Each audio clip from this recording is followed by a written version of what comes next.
Le 17 octobre, Jésus dit : Je veux t'expliquer ce qu'est le purgatoire et en quoi il consiste. Et c'est moi qui te l'explique en une forme qui va choquer beaucoup de personnes qui se croient les dépositaires de la connaissance de l'au-delà et qui ne le sont pas.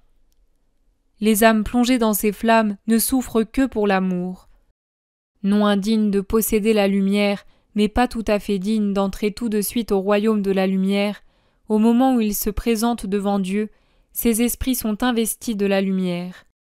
C'est une brève béatitude anticipée qui les assure de leur salut et leur donne la connaissance de ce que sera leur éternité et la pleine conscience de ce qu'ils ont fait à l'âme, la frustrant année de bienheureuse possession de Dieu. Plongés ensuite dans le lieu de purgation, ils sont assaillis par les flammes expiatrices. Ceux qui parlent du purgatoire disent la vérité en ceci, mais là où ils se trompent, c'est dans le fait de vouloir appliquer divers noms à ces flammes. Elles sont un incendie d'amour. Elles purifient en enflammant les âmes d'amour. Elles donnent l'amour, car lorsque l'âme est parvenue en elle à cet amour auquel elle n'était pas parvenue sur terre, elle en est délivrée et se joint à l'amour au ciel. Cela te paraît différent de la doctrine connue, n'est-ce pas? Mais réfléchis. Que veut le Dieu unique et trine pour les âmes qu'il a créées? Le bien. Quel sentiment celui qui veut le bien pour la créature a-t-il pour elle? Des sentiments d'amour. Quels sont le premier et le deuxième commandement, les deux plus importants, ceux dont j'ai dit qu'il n'y en avait pas de plus grands et qu'en eux résidait la clé pour atteindre la vie éternelle? Les commandements d'amour. Tu aimeras Dieu de toutes tes forces, tu aimeras ton prochain comme toi-même. Que vous ai-je dit d'innombrables fois par la bouche de mes prophètes et des saints? Que la charité est la plus grande des absolutions. La charité consume les fautes et les faiblesses de l'être humain, car celui qui aime vit en Dieu, et vivant en Dieu pêche peu, et s'il pêche, il se repent aussitôt, et pour celui qui se repent, il y a le pardon du Très-Haut. À quoi les âmes manquèrent-elles? À l'amour. Si elles avaient beaucoup aimé, elles auraient commis peu de fautes et des fautes légères reliées à votre faiblesse et à votre imperfection. Mais elles n'auraient jamais atteint l'obstination consciente dans le péché, même véniel. Elles se seraient efforcées de ne pas affliger leur amour, et voyant leur bonne volonté, l'amour les aurait absoutes même des fautes vénielles commises. Comment répare-t-on une faute même sur terre? En l'expiant, et dès qu'on le peut, par le moyen dont on l'a commise. Celui qui a fait du tort, en restituant ce qu'il a pris de force. Celui qui a calomnié, en rétractant la calomnie, et ainsi de suite. Or, si la pauvre justice humaine l'exige, la sainte justice de Dieu ne l'exigera-t-elle pas? Et quel moyen Dieu utilisera-t-il pour obtenir réparation? Lui-même, c'est-à-dire l'amour, et en exigeant de l'amour. Ce Dieu que vous avez offensé, qui vous aime paternellement et qui veut s'unir à ses créatures, vous amène à obtenir cette union à travers lui-même.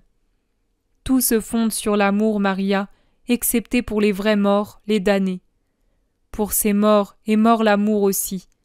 Mais pour les trois royaumes, le plus pesant, la terre, celui où est aboli le poids de la matière, mais non de l'âme grevée par le péché, le purgatoire, et enfin, celui où les habitants partagent avec leur Père la nature spirituelle qui les affranchit de toute charge, c'est l'amour qui est le moteur. C'est en aimant sur terre que vous travaillez pour le ciel. C'est en aimant au purgatoire que vous allez conquérir le ciel que vous n'avez pas su mériter. C'est en aimant au paradis que vous jouissez du ciel. Lorsqu'une âme est au purgatoire, elle ne fait qu'aimer, réfléchir, se repentir à la lumière de l'amour qui pour elle a allumé ces flammes, lesquelles sont déjà Dieu, mais qui lui cachent Dieu pour la punir. Voilà le tourment. L'âme se souvient de la vision de Dieu qu'elle a eue dans son jugement particulier. Elle apporte avec elle ce souvenir, et puisque le fait d'avoir même seulement entrevu Dieu est une joie qui dépasse toute chose créée, l'âme a hâte d'éprouver cette joie de nouveau. Ce souvenir de Dieu et ce rayon de lumière qu'il a investi lorsqu'elle a comparu devant Dieu font en sorte que l'âme voit la véritable nature de ses manquements envers son bien, et le fait de voir, allié à la pensée qu'à cause de ses manquements, elle s'est volontairement interdit la possession du ciel et l'union avec Dieu pendant des années ou des siècles, constitue sa peine purgative. C'est l'amour, avec la certitude d'avoir offensé l'amour, qui est le tourment des âmes du purgatoire. Plus une âme a mal agi dans sa vie, et plus elle est aveuglée par des cataractes spirituelles qui lui rendent plus difficile d'atteindre à ce parfait repentir d'amour qui est le premier coefficient de sa purgation et de son entrée au royaume de Dieu. Plus une âme l'a opprimée par le péché, et plus l'amour est alourdi, ralenti dans sa vie. Au fur et à mesure qu'elle se purifie par le pouvoir de l'amour, sa résurrection à l'amour s'accélère et par conséquent, sa conquête de l'amour, laquelle se complète au moment où l'expiation finit et la perfection de l'amour atteinte, l'âme est admise dans la cité de Dieu. Il faut prier beaucoup pour que ces âmes qui souffrent pour atteindre la joie atteignent rapidement l'amour parfait qui les absout et les unit à moi. Vos prières, vos intentions sont autant d'augmentation du feu d'amour. Elles augmentent l'ardeur.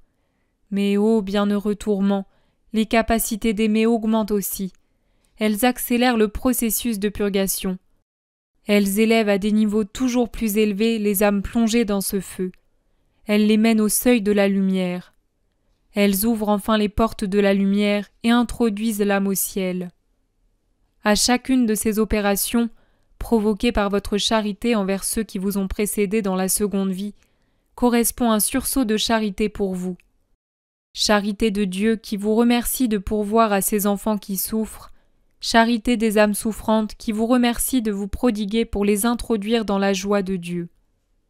Vos êtres chers ne vous aiment jamais autant qu'après leur mort, parce que leur amour baigne désormais dans la lumière de Dieu, et à cette lumière, ils comprennent combien vous les aimez et combien ils auraient dû vous aimer. Ils ne peuvent plus vous dire des mots qui invoquent votre pardon et communiquent l'amour.